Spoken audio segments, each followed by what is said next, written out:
আমাদের কার্যক্রমটি শুরু করতে চাই। আপনারা সকলেই জানেন যে গত 5ই আগস্ট খুনি স্বৈরাচারী ফ্যাসিস্ট হাসিনা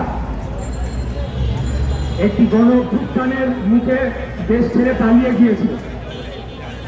পালিয়ে গেলেও হাসিনার যারা দোসররা রয়েছে, যারা তার গুম খুনের সহযোগী ছিল, গত 16 বছরে একদলীয় শাসন ব্যবস্থায় যারা তাকে সহযোগিতা করেছে,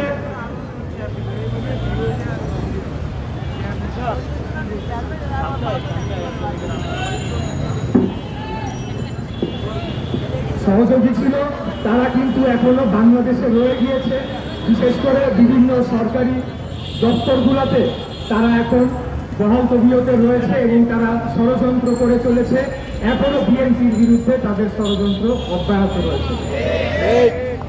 আমার দৃষ্টিতে গত কয়েকদিনে কয়েকটি বিষয় এসেছে যেটির ব্যাপারে আসলে না বললেই নয়।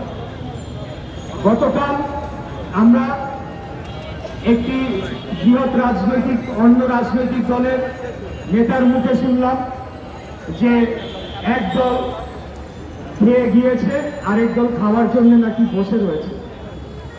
তো আমি তাদের উদ্দেশ্যে বলতে চাই যে এই ধরনের মন্তব্য করে আমাদের যে ঐক্য সৃষ্টি হয়েছিল খুনি হাসিনার বিরুদ্ধে, সেই ঐক্যকে বিনষ্ট করলে সবশেষে গিয়ে দেশ এবং জনগণেরই ক্ষতি হবে।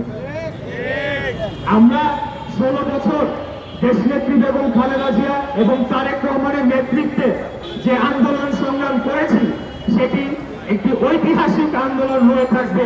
আমাদের হাজার হাজার ভাই বোনেরা খুন হয়েছে, আমরা মিথ্যা মামলায় বারে বারে জেলে গিয়েছি। আমাদের উপর এমন কোন অত্যাচার নির্যাতন নাই যেটা করা হয় নাই। আমাদের ব্যবসা বাণিজ্য নিয়ে যাওয়া হয়েছে। সর্বশেষ আপনারা দেখেছেন গত ডাবি নির্বাচনের আগে এরকম ভয়াবহ আগ্রাসী ভূমিকা এই প্রকৃত স্বৈরাচারের পুলিশ বাহিনী করেছিল। সেখানে গ্রাম দেশে আমাদের মা বোনদের ঘরে